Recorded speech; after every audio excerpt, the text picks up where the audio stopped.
دولت کا بہترین مصرف یہ ہے کہ اس سے عزت و آبرو کو برقرار رکھ۔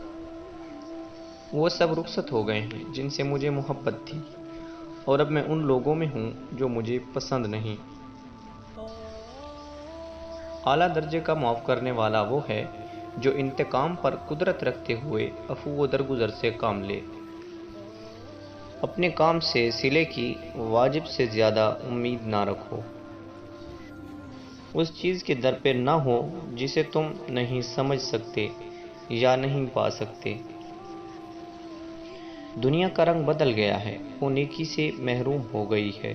کوئی نہیں جو ظالم کو ظلم سے روکے۔ وقت آ گیا ہے کہ مومن سچائی کی راہ میں بے چین ہو کر نکل پڑے، اپنا سب کچھ اللہ تعالیٰ کے لیے قربان کر دے۔ جس کام کی انجام دہی تمہارے لیے دشوار ہو، تم اس پر قادر نہ ہو، اس کی ذمہ داری اپنے سر نہ لو۔